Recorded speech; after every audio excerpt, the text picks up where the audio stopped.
सभी ऑनलाइन आ जाएं, जल्दी से ऑनलाइन आ जाएं और एक बार मैसेज कर दें कि आवाज़ आ रही है।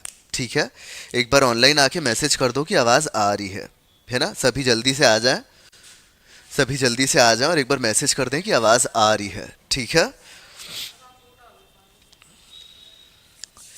जल्दी से ऑनलाइन आ जाएं सभी। कोशिश करेंगे आज जल्दी से चोलचेर पांड्या भी जो है उसको शुरू कर दें करके, इसलिए थोड़ा सा आप लोग जल्दी ऑनलाइन आ जाओ। क्लास को तुरंत शुरू करते हैं बिना किसी विलंब के।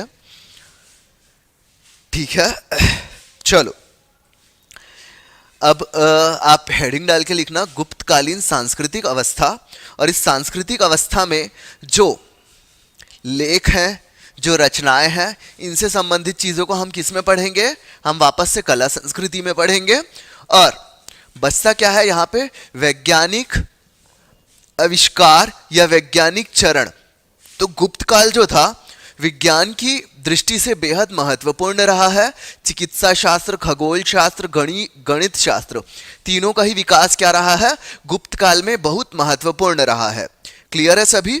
चलो, गुड इवनिंग आवाज आ रही है? ओके, चलो सभी को गुड इवनिंग है ना। चलो, यशस्वी का मैसेज आ गया, बाकी सभी को गुड इवनिंग। चलो, है ना। चलो, तो सबसे पहले हेडिंग डाल लो सांस्कृतिक अवस्था, जिसके अंदर में जो रचनात्मक पक्ष है उसको कला संस्कृति में पढ़ेंगे। इसमें लिखो विज्ञान वाला पक्ष करके हेडिंग डालो, विज्ञान। इस काल में विज्ञान की बहुत उन्नति हुई। विज्ञान को लिखना, इस काल में विज्ञान की बहुत उन्नति हुई। विज्ञान की बहुत उन्नति हुई, लिखते चलो। इस काल में विज्ञान की बहुत उन्नति हुई, जिसमें खगोल शास्त्र, गणित शास्त्र और चिकित्सा के क्षेत्रों में मील के पत्थर क्या रहे? स्थापित हुए। क्लियर है? तीनों ही क्षेत्र में मील के पत्थर स्थापित किए गए। ठीक है, चलो। ठीक है, और किसी का मैसेज चलो नहीं आया। तो सबसे पहले लिखो इस गुप्त काल में हमारे आए आर्यभट्ट। क्लियर है? गुप्त काल में आए आर्यभट्ट। तो आर्यभट्ट ने सूर्य सिद्धांत दिया। क्लियर है? आराम से सुनते चलना और लिखते चलना। इन्होंने कौन सा सिद्धांत दिया? सूर्य सिद्धांत दिया। और सूर्य सिद्धांत के साथ ही उन्होंने क्या किया? चंद्र ग्रहण और सूर्य ग्रहण के कंसेप्ट को क्या किया? बेसिक से हमें समझाया। फिर से बता रहा हूं, इन्होंने सूर्य सिद्धांत दिया और चंद्र ग्रहण तथा सूर्य ग्रहण कब और कैसे लगता है, इस पूरे सिद्धांत को समझाया। ये एक्चुअली क्या होता है? भौतिक उस पक्ष में आ जाएगा जब आप पढ़ोगे, फिजिक्स पढ़ोगे। फिजिक्स में आप थोड़ा सा देखते हो, सौर मंडल वगैरह जब पढ़ते हो आप, ज्योग्राफी वगैरह, उसमें आप थोड़ा सा देखते हो कि कैसे लगा सूर्य ग्रहण, कैसे लगा चंद्र ग्रहण। यहाँ पे मैं शॉर्ट में बता देता हूँ सूर्य ग्रहण कब लगता है। इन्होंने, आर्यभट्ट ने क्या बताया? पहले ये बोलते थे कि सूर्य जो है पृथ्वी के चक्कर लगा रहा है, लेकिन फिर आर्यभट्ट ने यहाँ पे क्लियर किया कि एक्चुअली सूर्य पृथ्वी के चक्कर नहीं लगा रहा है, बल्कि पृथ्वी चक्कर लगा रही है। क्लियर है? जिससे दिन रात सारी चीजें आ रही है। उन्होंने बताया कि चंद्र ग्रहण और सूर्य ग्रहण कैसे लगता है। क्लियर है? अभी बस इतना ही लिखो, कैसे लगता है, क्या लगता है, वो आप अपने नॉलेज के लिए रखोगे, उसको मैं सिर्फ बताऊंगा। क्लियर है? उसको मैं बताऊंगा जब साइन लैंग्वेज वाली मैम साइड में आएंगे, उनके साथ में बताते जाऊंगा, ताकि जो बच्चे हैं वो सुनते भी जाए, है ना। इसलिए उसको बार बार रिपीटेशन ना करना पड़े। तो मैं आगे का लिखा रहा हूं। अभी मैंने क्या लिखा है आपको? सबसे पहला पॉइंट लिखो, आर्यभट्ट ने सूर्य सिद्धांत दिया तथा चंद्र ग्रहण तथा सूर्य ग्रहण से संबंधित सिद्धांत दिया।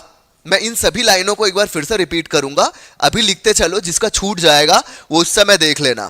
क्लियर है? ये पहले नक्षत्र वैज्ञानिक थे जिन्होंने ये बताया कि पृथ्वी अपनी धुरी पर घूमती है। अगला पॉइंट लिखो, ये पहले नक्षत्र वैज्ञानिक थे जिन्होंने बताया कि पृथ्वी अपनी धुरी पर घूमती है। क्लियर है? तुरंत अगला पॉइंट लिखो,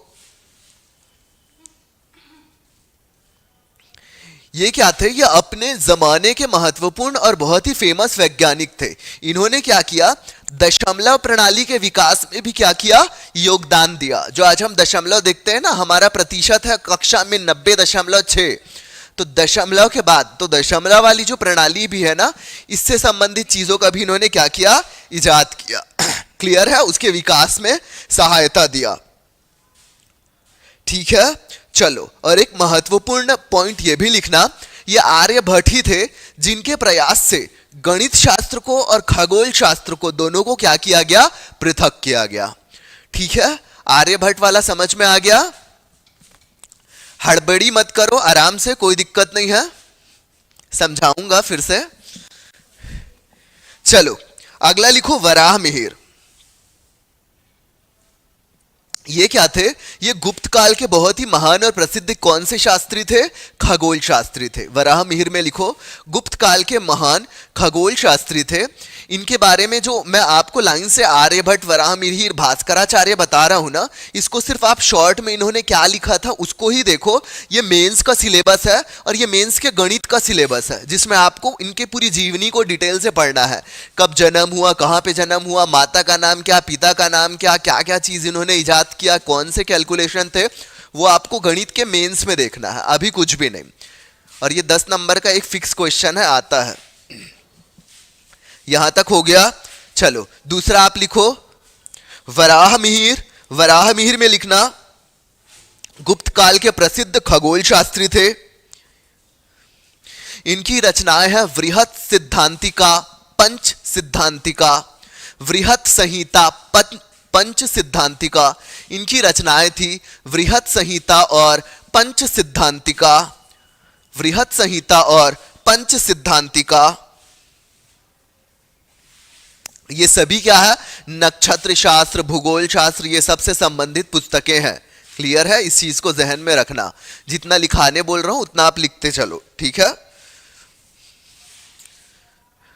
इन्होंने वृहत जातक एवं लघु जातक की भी क्या की है, रचनाएं की हैं। थोड़ा सा बोर लगेगा, स्टैटिक पार्ट है, लेकिन साथ बनाए रखना, साथ बनाए रखना, नॉर्मल हो जाएगा फिर। इसके बाद थोड़ा सा इंटरेस्टिंग है। अगला लिखो, ब्रह्मगुप्त।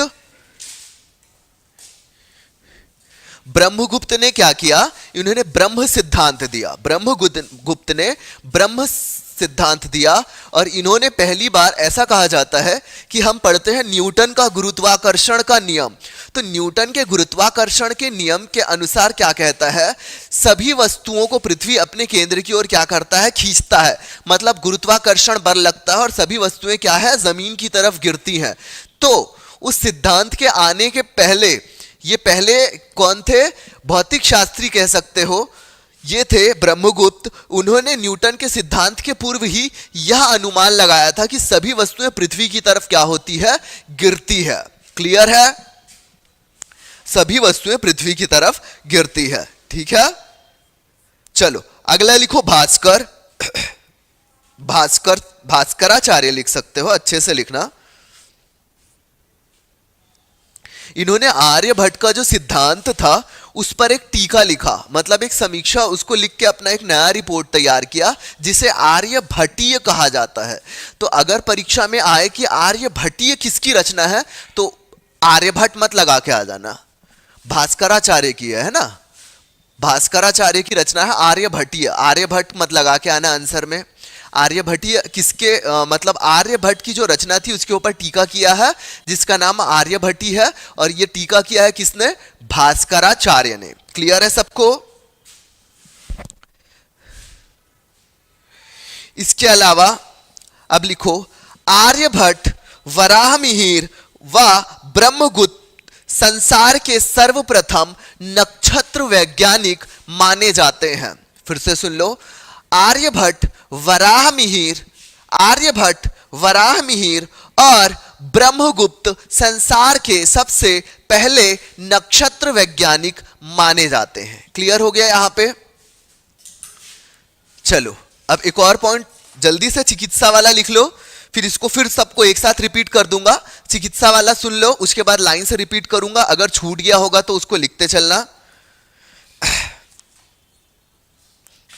अब क्या था, जब चिकित्सा के क्षेत्र की बात करूं तो गुप्त काल में चिकित्सा क्या थी, बहुत ही उन्नत स्तर तक पहुंच गई थी, जिसे आज हम ऑपरेशन बोलते हैं। उस समय हम क्या था, शल्य चिकित्सा, आज भी हिंदी में हम शल्य चिकित्सा बोलते हैं। आप कहीं जाओगे किसी सरकारी हॉस्पिटल में, आप लिखोगे शल्य चिकित्सा करके लिखा रहता है, शल्य चिकित्सा विभाग। मतलब operation department, operation theatre. Clear है? तो गुप्तकालीन जो चिकित्सक थे उन्हें शल्य क्रिया का भी क्या था? ज्ञान था, मतलब ऑपरेशन का भी क्या था? ज्ञान था। और इस काल में वाग्भट्ट ने आयुर्वेद की एक प्रसिद्ध ग्रंथ अष्टांग हृदय की रचना की। वाग्भट्ट ने आयुर्वेद की एक प्रसिद्ध ग्रंथ अष्टांग हृदय की रचना की। तैलकाप्य ने पशु चिकित्सा पर हस्तायुर्वेद लिखा। तैलकाप्य ने पशु चिकित्सा पर हस्तायुर्वेद लिखा। और चंद्रगुप्त विक्रमादित्य के शासनकाल का महत्वपूर्ण चिकित्सक धन्वंतरी था। क्लियर है? ये 3 पॉइंट याद होगा। चंद्रगुप्त विक्रमादित्य के दरबार का महत्वपूर्ण चिकित्सक धन्वंतरी था, मतलब धन्वंतरी इनके दरबार के क्या थे? चिकित्सक थे। क्लियर है? चलो, तो ये विज्ञान और नक्षत्र और इन सब से संबंधित चीज गुप्त काल में जो हुए हैं ये यहां पे समाप्त होते हैं। एक बार मैं फिर से इनको रिपीट कर देता हूं, तो जो साइन लैंग्वेज वाले हैं वो देखते जाएंगे। क्लियर है? चलो, एक बार फिर से बता दे रहा हूं।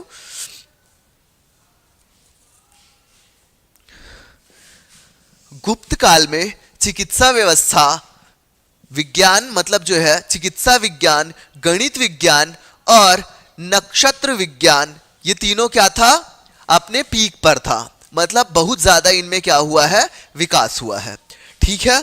सबसे पहले मैं बोलूंगा कि आर्यभट्ट, हम उनके दरबार में गुप्त काल में कौन कौन से महान वैज्ञानिक हुए हैं उनके बारे में पढ़ते हुए चलते हैं। तो सबसे पहले आप लिखो आर्यभट्ट। आर्यभट्ट जो थे उन्होंने सूर्य का सिद्धांत दिया। आर्यभट्ट ने सूर्य का सिद्धांत दिया और उन्होंने पहली बार सूर्य ग्रहण और चंद्र ग्रहण के प्रॉपर कारणों को बताया। ठीक है?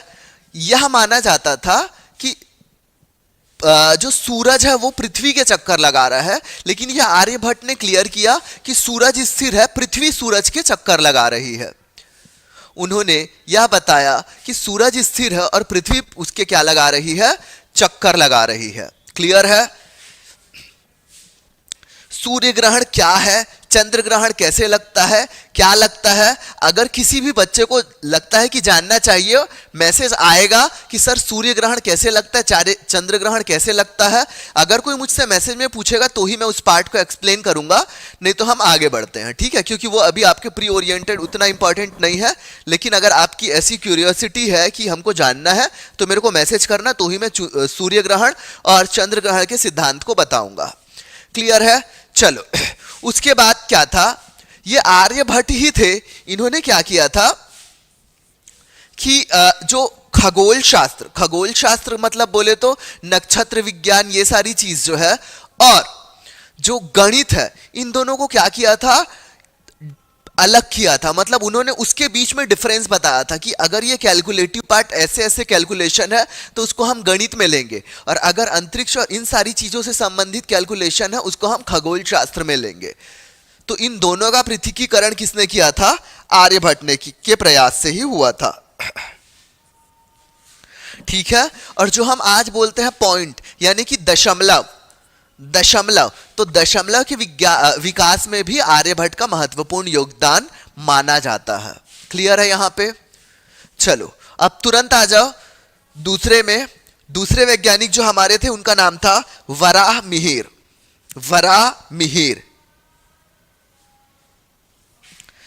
ये गुप्त काल के प्रमुख क्या थे? खगोल शास्त्री थे। इनकी रचना 2 है, मतलब और भी है, इनमें से 2 आप याद रखना। एक है वृहत संहिता और पंच सिद्धांतिका। वृहत संहिता और पंच सिद्धांतिका। वृहत संहिता और पंच सिद्धांतिका। वृहत संहिता और पंच सिद्धांतिका, इतना ही लिखो। उसके बाद तीसरे वैज्ञानिक लिख लो ब्रह्मगुप्त।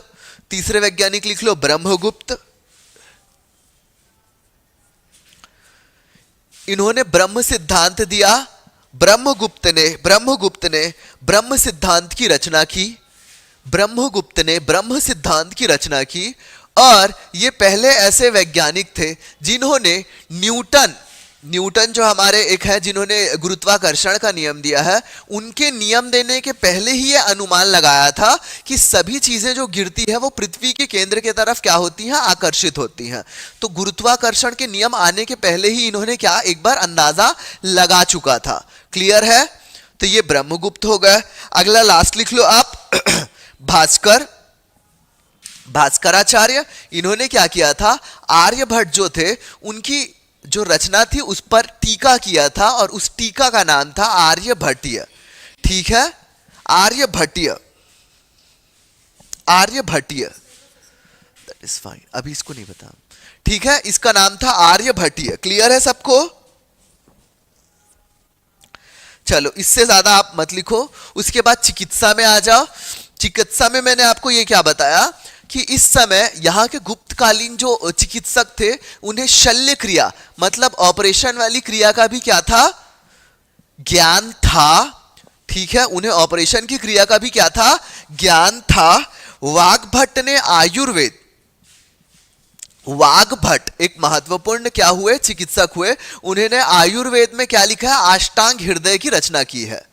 आयुर्वेद में अष्टांग हृदय की रचना की है। क्लियर हो गया? अगला पॉइंट इसी में एक बार फिर से सुन लो।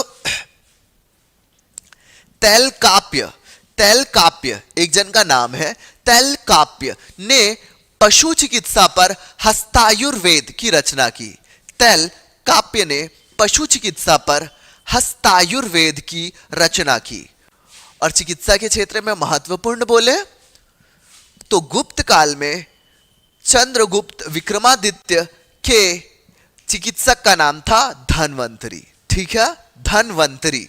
चंद्रगुप्त विक्रमादित्य के चिकित्सक का नाम था धन्वंतरी। क्लियर है सबको? धन्वंतरी,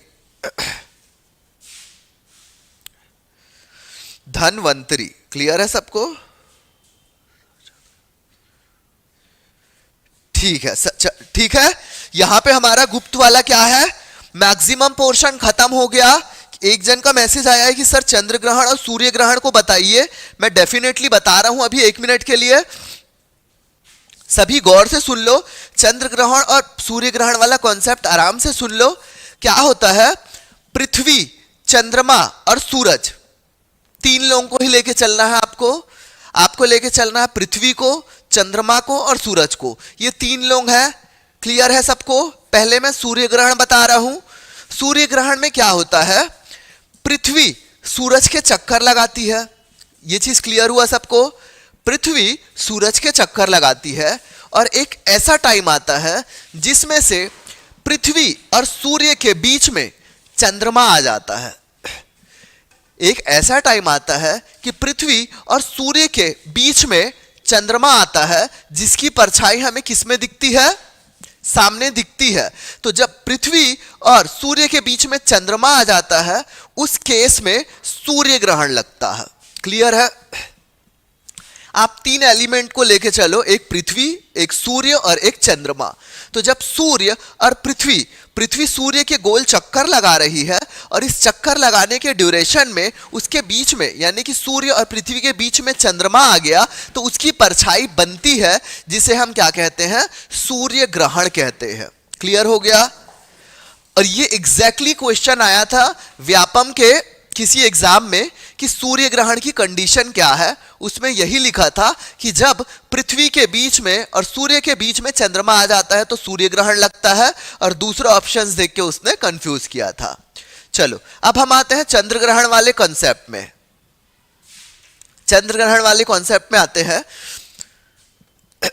क्या होता है, हम फिर से आते हैं, सूर्य को केंद्र माने हैं, पृथ्वी क्या लगा रहा है, चक्कर लगा रहा है। क्लियर है? पृथ्वी चक्कर लगा रहा है। किसके चक्कर लगा रहा है, सूर्य के। ठीक है, अब ये पृथ्वी जो है जब सूरज और चंद्रमा के बीच में आ जाता है, जब पृथ्वी सूर्य और चंद्रमा के बीच में आ जाता है तो क्या होता है, चंद्र ग्रहण लगता है। और जब पूर्ण चंद्र ग्रहण की स्थिति होती है जो चंद्रमा लाल हो जाता है, पॉइंट को याद रखना, पूर्ण चंद्र ग्रहण की स्थिति में चंद्रमा लाल हो जाता है और चंद्रमा में पड़े हुए धब्बे दाग भी हमें दिखाई देने लगते हैं पूर्ण चंद्र ग्रहण की स्थिति में। और एक और चीज याद रखना, जब भी चंद्र ग्रहण लगने वाला रहता है उसके 12 घंटे पहले लगभग सूतक लग जाता है। क्लियर है? उसके लगभग 12 घंटे पहले सूतक लग जाता है। क्लियर है? उसके लगभग 12 घंटे पहले सूतक लग जाता है। क्लियर है? अब एक चीज लिख रहा हूं, सुदर्शन झील, सुदर्शन झील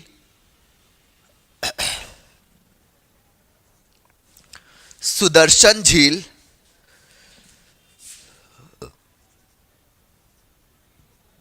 एक पॉइंट अलग से डाल देना, सुदर्शन झील करके, बस उसको साइड से एक छोटा सा 2 लाइन का है लिख लेना।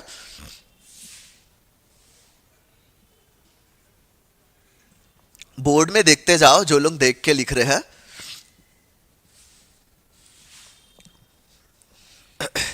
ठीक है?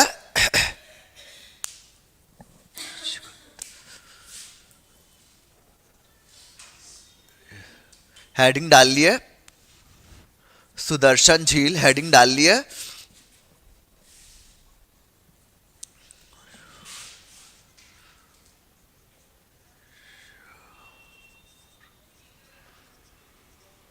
चलो लिखो इसमें,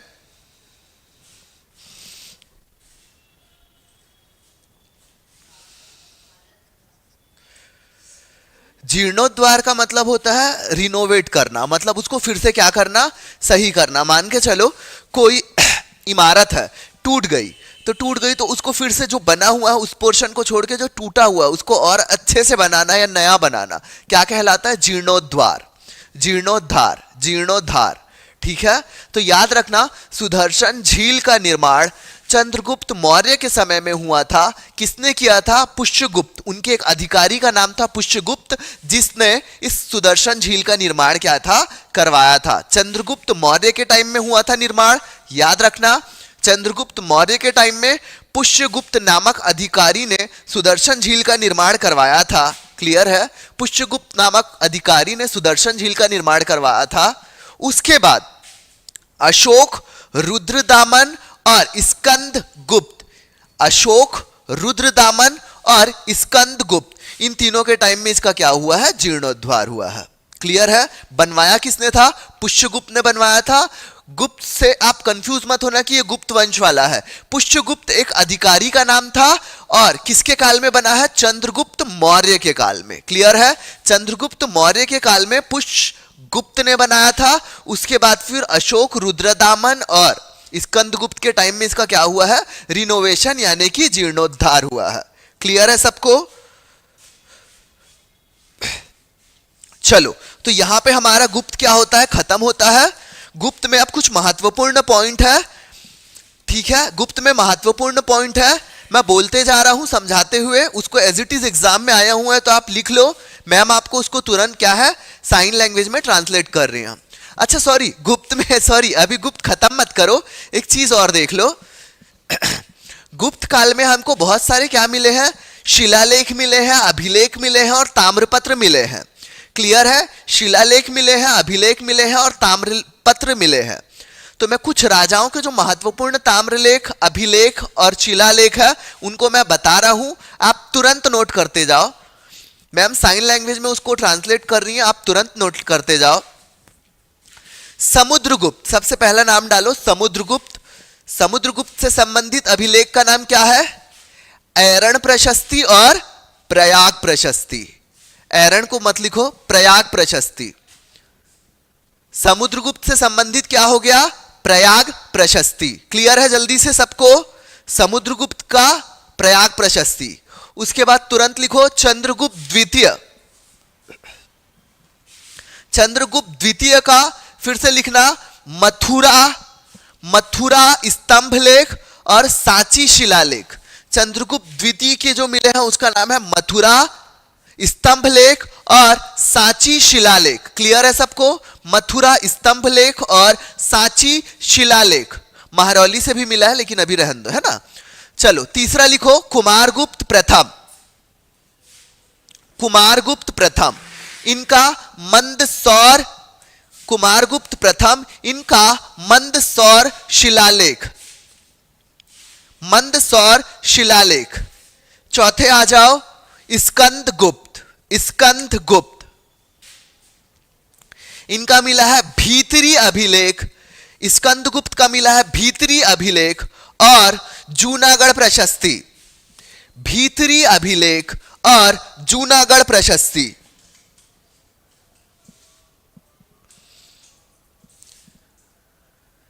भीतरी अभिलेख और जूनागढ़ प्रशस्ति।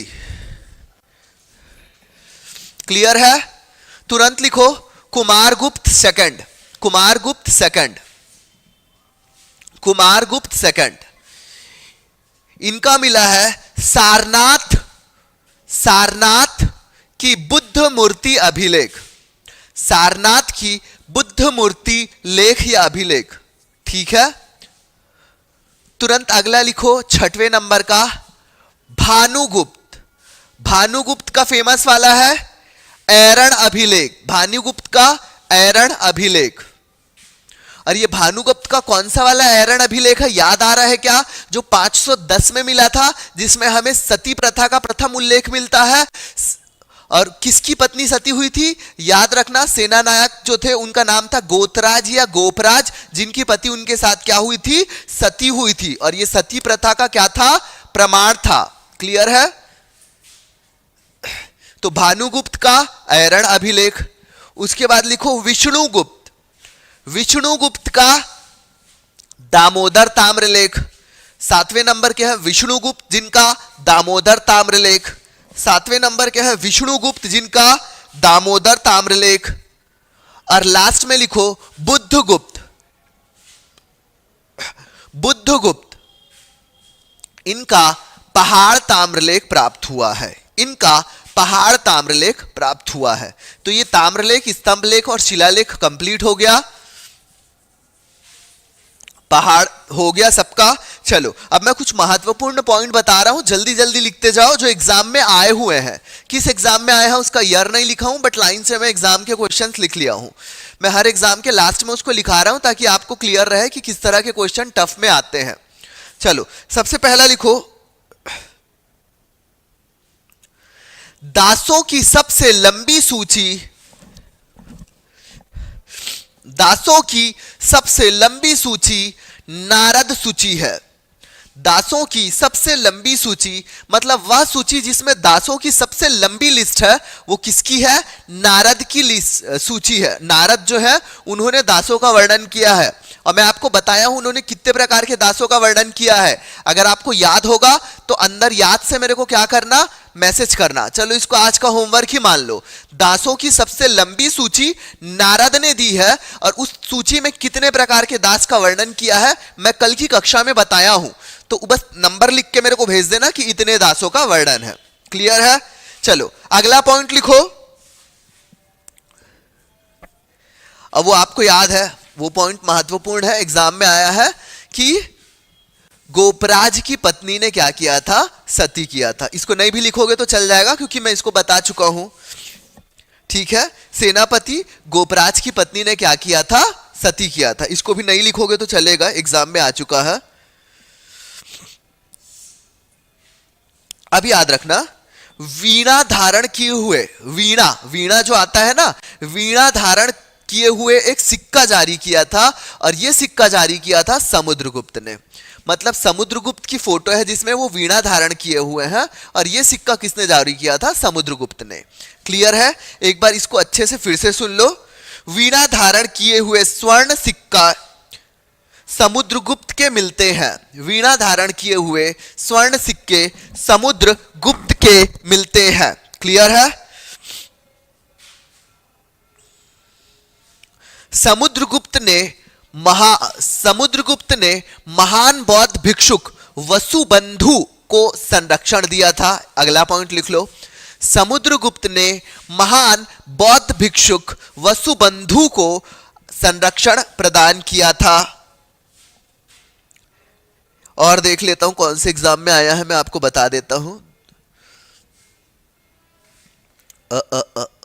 इसमें लिखो, हाँ ये महत्वपूर्ण है, छंदोबद्ध, छंदोबद्ध एवं, छंदोबद्ध एवं चंपू काव्य शैली, छंदोबद्ध एवं चंपू काव्य शैली, छंदोबद्ध एवं चंपू काव्य शैली, एवं चंपू काव्य शैली में लेख लिखवाने की शुरुआत, छंदोबद्ध एवं चंपू काव्य शैली में लेख लिखवाने की शुरुआत समुद्रगुप्त ने की थी, समुद्रगुप्त ने की थी। क्लियर है? क्लियर है सबको? चलो, तो यहां से हम क्या करते हैं, गुप्त साम्राज्य का क्या करते हैं, अंत करते हैं।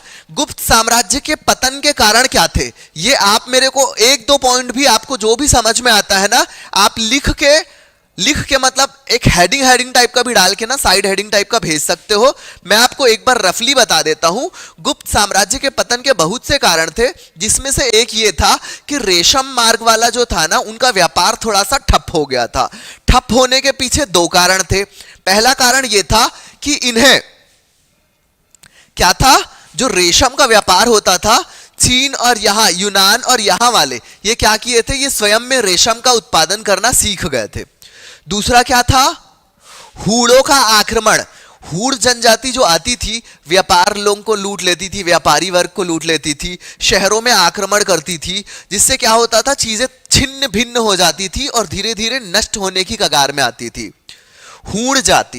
हूण जाति का आक्रमण एक महत्वपूर्ण कारण था।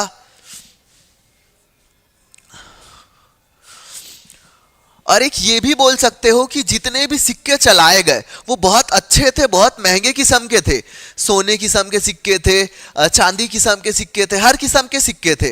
लेकिन ये सिक्के मैक्सिमम उच्च वर्गों के पास होते थे। ठीक है, उच्च वर्गों के पास होते थे। जो आम जनता थी वो अभी भी क्या करती थी, वस्तु विनिमय करती थी। वस्तु विनिमय करती थी का मतलब क्या है, भैया चावल ले लो, इसके बदले में 2 किलो दाल दे दो और 1 किलो आटा दे दो। भैया ये ले लो, इसके बदले में ये दे दो। तो ये वस्तु विनिमय करते थे। क्लियर है? तो ये जो बड़े बड़े अच्छे सिक्के थे, ये आम जनमानस में उतने ज्यादा प्रचलन में नहीं रहे। ठीक है, और उसके अलावा क्या कारण थे गुप्तों के पतन का, आप अंदाजा लगा के मेरे को बताना। जरूरी नहीं है कि आप पूरा एकदम कहानी लिखे, बस सटीक सा एक पॉइंट, हूणों का आक्रमण, दूसरा रेशम मार्ग का नष्ट होना, तीसरा ये, ऐसे एक दो पॉइंट जो भी आपके जहन में आए सरसरी तौर पे आप लिख के मेरे को भेजना। ठीक है, बहुत महत्वपूर्ण नहीं है इसलिए उसको उतना नहीं लिखा रहा हूं अभी, लेकिन मेंस के लिए ये इंपॉर्टेंट हो सकता है। तो ऐसा नहीं है कि छोड़ दिए, आपन उस चीज को पढ़ लिए है, मेंस में आएगा तो आप जो मैं बोला हूं उस पॉइंट्स को लिख सकते हो। क्लियर है? चलो, यहां पे हम गुप्त को पूरा खत्म करते हैं। अब हम तुरंत आ जाते हैं संगम काल या सुदूर दक्षिण भारतीय जो क्षेत्र थे वहां पे क्या विकास रहा है। ठीक है, अब मैं कुछ चीजों को बोर्ड में लिखूंगा, मैं एक दो नाम बता देता हूं जो कि बहुत डिफिकल्ट है। एक बार सिर्फ नाम सुन लो, आप सिर्फ नाम सुन लो। इसलिए मैं क्या कर रहा हूं, जो इंपॉर्टेंट नहीं है, ये सुदूर दक्षिण वाले राज्य जो हैं, ये संगम काल वाली बात कर रहा हूं मैं, संगम। तो संगम काल में हम क्या पढ़ेंगे, चोल, चेर और पांड्या। चोल, चेर और पांड्या। तो यहां वाला चोल उतना इंपॉर्टेंट नहीं है। जो गुप्तोत्तर काल में हमारा चोल आएगा ना, जहां पे राजेंद्र प्रथम, राजराज प्रथम, राजेंद्र द्वितीय, ये लोग आएंगे, वो इंपॉर्टेंट है। तो यहां वाले चोल को मैं क्या कर रहा हूं, राजाओं के नाम को स्किप कर रहा हूं, क्योंकि ये बहुत डिफिकल्ट नाम है और एग्जाम में अभी थोड़ा सा कई साल से कुछ भी नहीं पूछा है। एक बार नाम सुन लो, आपको लगेगा कि मैं तमिल बोल रहा हूं। ठीक है, आपको लगेगा कि सर आप हिंदी नहीं बोल रहे हो, तमिल बोल रहे हो, बस नाम सुन लो। जो पांड्य राज्य आएगा, उनके एक राजा का नाम है मैडियन। मैडियन अंग्रेजी नाम, मैडियन, मैडियन, इसलिए मैं नहीं लिखवाऊंगा इनका नाम। दूसरे राजा का नाम आएगा संचालय मुडुकुडुमी। संचालिया मुडुकुडुमी, संचालिया मुडुकुडुमी। ठीक है, तीसरा नाम आएगा आपका मुंडू जेवेलियम। मुंडू जेवेलियम। ऐसे राजाओं के नाम आपने सुने हैं क्या? ऐसा लग रहा है मैं तमिल बोल रहा हूं, ठीक है, भाषा बहुत अच्छी है, सीखना चाहिए, लेकिन ये नाम टफ है। चौथा नाम है वेरियर चेल्य कोरका, वेरियर चेल्य कोरका। और लास्ट नाम है नल्लिय कोड्डम, नल्लिय कोड्डम। तो ये नाम काफी टफ है, आपको इतना एनर्जी वेस्ट नहीं करना है, यहां पे आपको थोड़ा सा स्मार्ट स्टडी करना है, कहां से क्वेश्चन आ रहे हैं उस वाले पोर्शन को बहुत अच्छे से करना है। इधर वाले से आप देखो, बहुत साल से कोई एग्जाम में ऐसे क्वेश्चंस मुझे पर्सनली नहीं दिखे हैं, ठीक है, इसलिए मैं इसको थोड़ा सा क्या कर रहा हूं, सिर्फ बेसिक बता रहा हूं कि आपका छूटे ना, अगर बाय चांस कभी किसी एग्जाम में आ जाए तो आपका छूटे ना, क्लियर है। इसलिए मैं उस राज्य से संबंधित चीजों को लिखवा दे रहा हूं, ना कि राजाओं को, क्लियर है। चलो, तो अब मैं बोर्ड में भी लिख रहा हूं और बोलते भी जा रहा हूं। तो अभी मैं बोर्ड में लिख रहा हूं, तो जो लोग देख के लिखेंगे देख के लिखते जाएं, एक बार फिर मैं रिपीट करूंगा तो मैम साथ में आपको साइन लैंग्वेज में कन्वर्ट कर देंगी, क्लियर है सबको। चलो, तो अभी बोर्ड में लिखते हैं।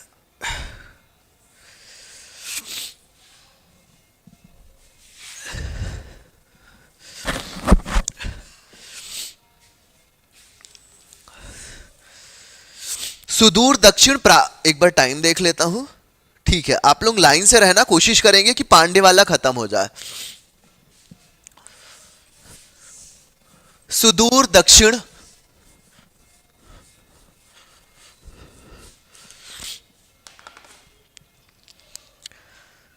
सुदूर दक्षिण प्रायद्वीप में विकास, मतलब ऐसा था, ये हम जो सारी चीजें पढ़ते हैं ये कहाँ की है, हम कहाँ का पढ़ रहे हैं, हम ये देख रहे हैं मध्य में, हम ऊपर वाले क्षेत्र में है, एक वो वाले क्षेत्र में है, लेकिन नीचे वाला जो क्षेत्र है हमारा, मतलब द्रविड़ वाला क्षेत्र, नीचे वाला, तो वो वाले क्षेत्र में क्या था, ये तीन राज्य पैरेलली चल रहे थे, जिनका नाम था चोल, चेर और पांड्या, क्लियर है, चोल, चेर और पांड्या।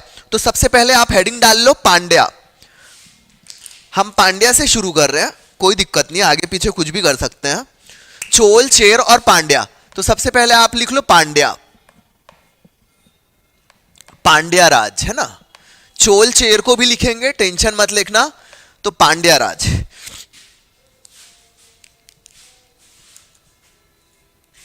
ठीक है, चलो इसमें सबसे पहला राज लिखो,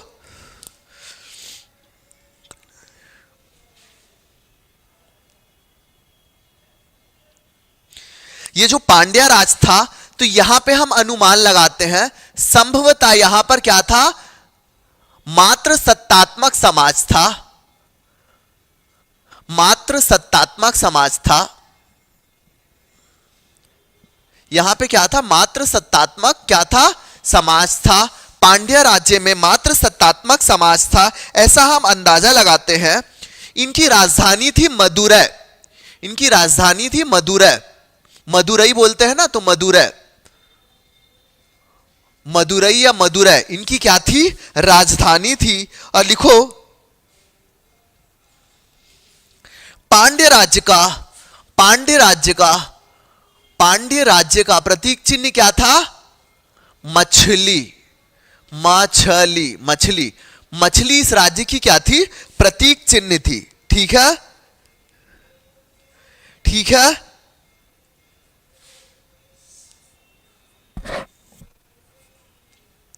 सबका हो गया, पांड्य में बस इतना ही लिखो, दूसरा हेडिंग डाल लो, दूसरा हेडिंग डाल लो चोल, चोल, दूसरा हेडिंग डाल लो चोल, पांड्य में बस उतना ही लिखो, दूसरा हेडिंग डाल लो चोल। ये राज्य जो फैला था वो कोरोमंडल वाले क्षेत्र में है ना, ये राज्य कोरोमंडल वाले क्षेत्र में फैला था।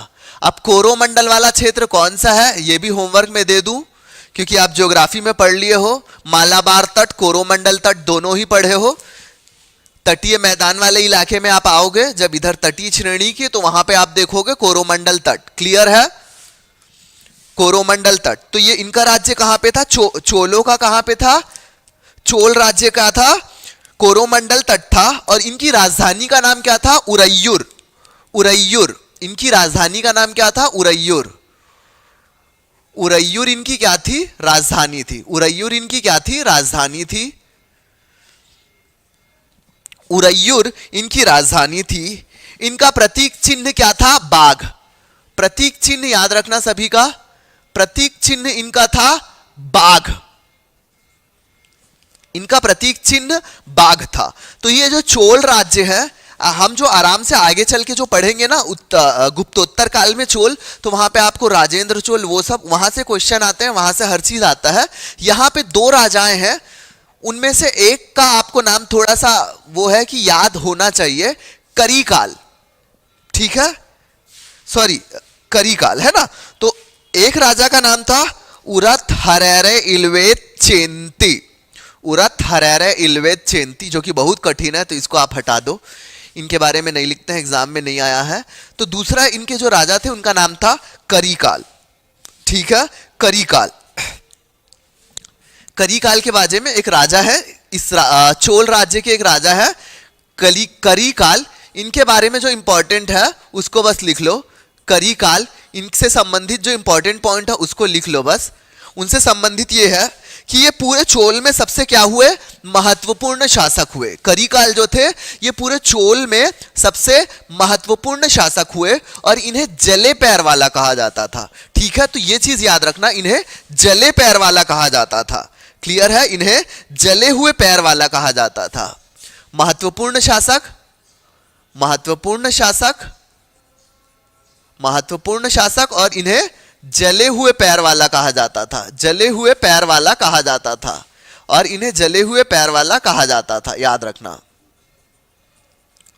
इन्हें जले हुए पैर वाला कहा जाता था। इनके संबंध में एक और चीज ये है, इनके संबंध में जो उद्योग और व्यापार वाला व्यवस्था जो था ना, वो बहुत ज्यादा क्या हुआ था? उन्नति पहुंचा था। मतलब बहुत अधिक उद्योग का विकास हुआ था।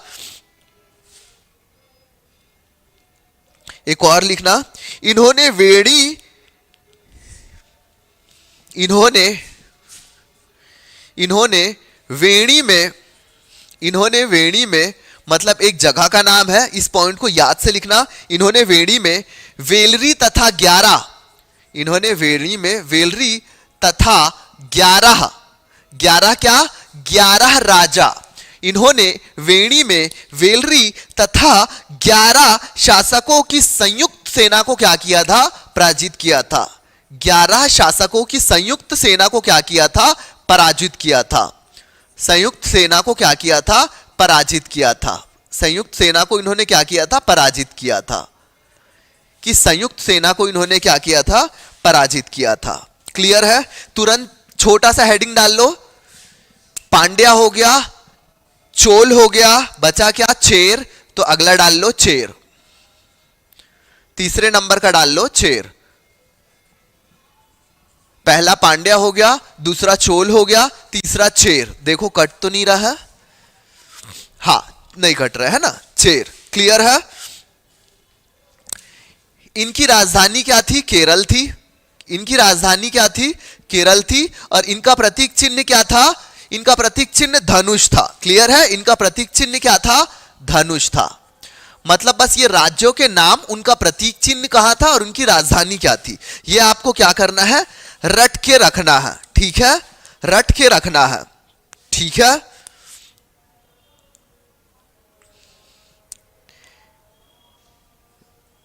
इसमें क्या लिखना है? इसमें भी लाइन से कुछ राजाएं हैं, उनमें सिर्फ एक या दो बस राजाओं का नाम लिखो। एक राजा का नाम लिखो लो, कुट्टवन। कुट्टवन इसलिए महत्वपूर्ण है क्योंकि इनकी सेना में हाथियों की संख्या सर्वाधिक थी। इनकी सेना में हाथियों की संख्या क्या थी? सर्वाधिक थी। एक शासक थे जिनका नाम था कुट्टवन, उनकी सेना में हाथियों की संख्या क्या थी? सर्वाधिक थी। ठीक है? अब दूसरे को लिख लो, सेनगुप्तवन। सेनगुप्तवन, इन्हें लाल शेर कहा जाता था। सेनगुप्तवन, इन्हें क्या कहा जाता था? लाल शेर कहा जाता था।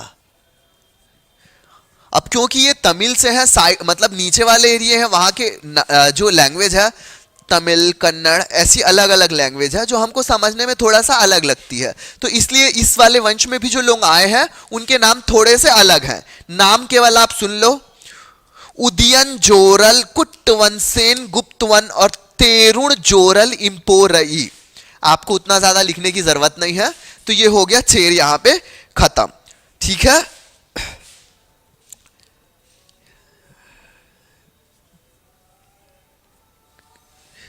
चलो इसको इतना ही लिखो। संगमकालीन जो साहित्य है वो इंपॉर्टेंट है, इसको मैं एक बार जितना लिखा हूं आप घबराना मत, मैं फिर से समझा रहा हूं, है ना, क्योंकि मैं कंटिन्यू लिखाते गया हूं, ठीक है। तो लास्ट टाइम जो साइन लैंग्वेज वाले हैं वो भी एक बार देख लो, है ना, साइन लैंग्वेज वाले भी एक बार देख लो, मैम ट्रांसलेट कर रहे हैं। आज की क्लास को इसके तुरंत बाद खत्म करेंगे। कल मान के चलो हमारा क्या शुरू हो जाएगा, संगम साहित्य होगा, और उसके बाद क्या होगा, तुरंत हम गुप्तोत्तर काल को शुरू करेंगे और कोशिश करेंगे कि गुप्तोत्तर को भी खत्म करें, ठीक है। तो संगम काल या दक्षिण प्रायद्वीपीय पठार में जो 3 राज्य चल रहे थे वो थे चोल, चेर और पांड्या। चोल, चेर और पांड्या, क्लियर है। यहां पे राजाओं के नाम थोड़े से कठिन है, इसलिए हम सिर्फ महत्वपूर्ण पॉइंट्स को ही लिखेंगे, क्योंकि ये बहुत साल से किसी एग्जाम में नहीं आया है और अभी चांसेस भी नहीं है। जो कुछ क्वेश्चन आएगा तमिल साहित्य से आता है, या फिर चोल जो हम गुप्तोत्तर के बाद वाले पढ़ेंगे वहां वाले चोल से क्वेश्चन आएगा, वहां वाले चालुक्य से क्वेश्चन आएगा, और वहां वाले जो राष्ट्रकूट वंश है वहां से आपको क्वेश्चन आएगा। क्लियर हो गया यहां तक। चलो तो सबसे पहले मैंने यहां पे लिखा पांड्या राज। चोल, चेर, पांड्या में मैंने सबसे पहले लिखा पांड्या राज। मतलब क्या है, ये जो तीनों राज्य है ना, ये साउथ इंडियन, जो हमारा साउथ इंडिया वाला पोर्शन है ना, जो हमारी नदी है कृष्णा नदी और कावेरी नदी, ये सब जो है ना, तो ये वहां वाले ठीक थे, ठीक है। कृष्णा नदी के दक्षिण वाले क्षेत्र थे, कृष्णा कावेरी नहीं, कृष्णा नदी के दक्षिणी वाले क्षेत्र थे, जहां पे 3 राज्य थे, चोल, चेर, पांड्या। तो हम सबसे पहले आते हैं पांड्या राज में। तो ऐसा अनुमान लगाया जाता है कि पांड्या राज जो था वो क्या था, संभवतः मात्र सत्तात्मक राज्य था। क्लियर है। पांड्या राज जो था संभवतः मात्र सत्तात्मक समाज था।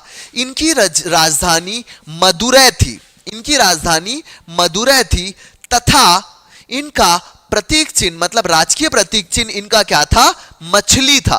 क्लियर है। राजकीय प्रतीक चिन्ह इनका क्या था, मछली था। बस इतना ही याद करना आप। क्लियर है। उसके तुरंत बाद आप आ जाओ चोल में। चोल में लाइन से फिर से राजाओं के नाम है। तो चोल में 2 राजा हैं, एक उरत हरेरे इल्वेत चेंती, उसको अभी रहन देते हैं, दूसरे हैं करिकाल। तो एक बार चोल राजा का, चोल जो है उसका इंट्रोडक्शन कर लेते हैं। जो चोल शासक थे इनकी राजधानी क्या थी, उरैयुर। चोल शासकों की राजधानी थी उरैयुर, उरैयुर या उरैयुर, ठीक है। और इनका प्रतीक चिन्ह क्या था, इनका प्रतीक चिन्ह था बाघ, इनका प्रतीक चिन्ह था बाघ। क्लियर हो गया। इसमें एक शासक हुए जिनका नाम था करिकाल, और वो बेहद महत्वपूर्ण शासक थे चोल में, जिनके समय में उद्योग और व्यापार क्या हुआ, उन्नति पाया। और इन करिकाल को जले पैर वाला राजा कहा जाता था। करिकाल को जले पैर वाला राजा कहा जाता था। करिकाल को जले पैर वाला राजा कहा जाता था। और करिकाल का एक और चीज है, वेणी नामक स्थान में इन्होंने वेलरी और 11, फिर से सुनना, करिकाल ने वेणी नामक स्थान पे वेलेरी और 11 अन्य शासकों की सेना को क्या किया था, पराजित किया था। मतलब हम इससे अंदाजा लगा सकते हैं कि ये सर्वशक्तिमान टाइप का रहा होगा अपने जमाने में। क्लियर है। इसलिए करिकाल महत्वपूर्ण है चोल में। क्लियर हो गया। यहां पे हम तुरंत क्या करते हैं, इसको विराम देते हैं। विराम देने के बाद हम तुरंत आ जाते हैं चेर पे। विराम देने के बाद हम तुरंत आ जाते हैं चेर पे, ठीक है। चेर साम्राज्य की 2 मिनट है ना, किसी का मैसेज आया क्या, हाँ नहीं आया है ना। चलो चेर पे आ जाते हैं। तो चेर वाले लोगों की राजधानी क्या थी, ये केरल वाला एरिया था, ठीक है। केरल वाला एरिया जो है चेर लोगों की क्या थी, राजधानी थी। इनका प्रतीक चिन्ह क्या था, धनुष। धनुष इनका प्रतीक चिन्ह क्या था, धनुष। इनका प्रतीक चिन्ह था धनुष। 2 चीज हो गया। इसमें फिर 2 राजाएं हैं जिनका नाम हमको याद रखना है। एक था कुट्टवन, कुट्टवन, कुट्टवन। क्लियर है। कुट्टवन, कुट्टवन इसलिए याद रखना है क्योंकि इनकी सेना में सर्वाधिक हाथियों का प्रयोग किया गया था। दूसरे का नाम है सेनगुप्तवन, दूसरे का नाम है सेनगुप्तवन। सेनगुप्त को इसलिए याद रखना है क्योंकि इनको एक निकनेम दिया था लाल शेर। क्लियर है। सेनगुप्तवन को लाल शेर कहा जाता था। क्लियर। लाल शेर, लाल शेर। लाल शेर। क्लियर है, यहां तक हो गया। अभी भी हमारे पास आराम से 5 मिनट बचा है, तो ऐसा करते हैं इसकी पूरी रचनाओं को भी लिख लेते हैं, ये संगमकालीन। चलो जल्दी से लिखो, सुनते जाओ और लिखते जाओ। अगर किसी का छूट जाएगा तो वो फिर से सुन के लिख लेना, ठीक है। तो ये जो संगम काल था ना, इसमें 3 महत्वपूर्ण महाकाव्य लिखे गए, ठीक है। 3 महत्वपूर्ण महाकाव्य लिखे गए। उनमें से एक महाकाव्य ऐसा था जिसमें क्या था, एक महाकाव्य में एक कोवलम नाम का एक अमीर आदमी था। एक कोवलम नामक अमीर व्यक्ति था, और एक मागधी नामक क्या थी, वेश्या थी, ठीक है। कोवलम नामक अमीर व्यक्ति था और मागधी नामक क्या थी, वेश्या थी। इन दोनों को क्या हो जाता है, आपस में प्रेम हो जाता है, और इनके प्रेम के बाद क्या होता है, एक पुत्री का जन्म होता है। उस साहसिक कन्या के ऊपर उस क्या उपन्यास को लिखा गया है, ठीक है। उस साहसिक कन्या के ऊपर उपन्यास को लिखा गया है। याद रखना, फिर से मैं बोल दे रहा हूं, एक बार फिर से रिपीट कर रहा हूं। इन महाकाव्यों में क्रमशः कोवलम नामक एक अमीर तथा मागधी नामक वेश्या की प्रेम गाथा तथा उनके संगम से उत्पन्न एक साहसिक कन्या की जीवनी है, ठीक है। अंतिम संकलन लगभग 600 ईस्वी में हुआ है। इनका अंतिम संकलन लगभग 600 ईस्वी में हुआ है। नाम थोड़े से कठिन है, आप लिख लो, मैं तुरंत लिखा रहा हूं, और आप सुनते भी जाओ और लिखते भी जाओ, क्योंकि सिर्फ 3 ही साहित्य के नाम है। उसके बाद तमिल संगम होंगे, उन तमिल संगम में भी 3 संगम होंगे, और यहां से क्वेश्चन 100% श्योर है आएगा, आपका चांसेस है पीएससी में, है ना। पीएससी में और व्यापम के भी बहुत से एग्जाम्स में इधर से क्वेश्चन आता है। तो पहले चीज जो है, व्यक्ति का नाम है शुलप्पाधिकारम। शुलप्पाधिकारम,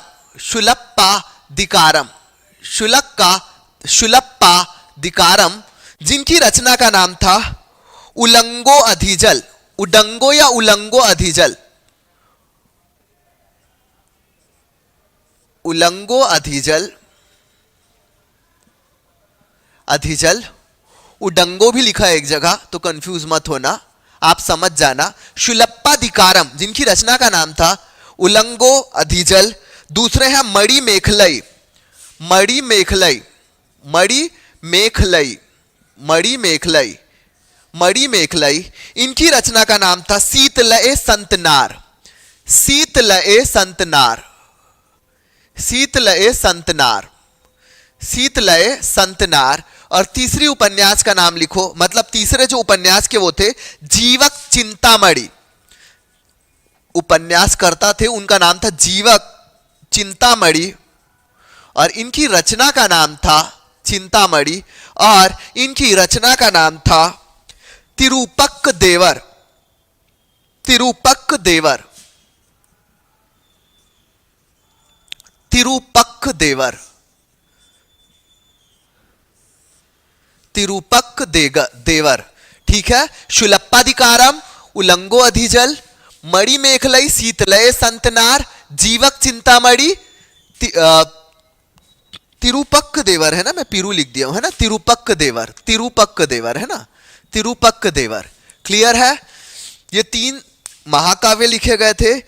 इसके अलावा तमिल अनुश्रुतियों पर संगम की 3 परिषदों का क्या हुआ था, आयोजन हुआ था। तमिल अनुश्रुतियों के अनुसार संगम की 3 जो थी, संगम साहित्य जो थी ना, उनका 3 क्या हुआ था, संगम हुआ था। मतलब प्रथम वाली बैठक, द्वितीय वाली बैठक, तृतीय वाली बैठक।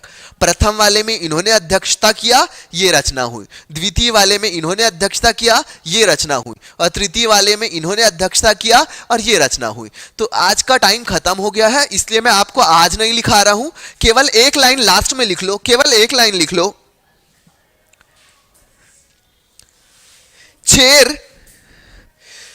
चोल, चेर और पांड्या जो है, हमने लाइन से अभी पिछला जो पढ़े, चोल, चेर और पांड्या, इनमें चेर सबसे प्राचीन था ना।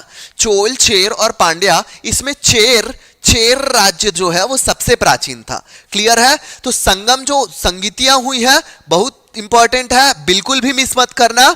अगली कक्षा हमारी अगर सोमवार को होती है तो सोमवार को, और अगर मंगलवार को होती है तो मंगलवार को होगी।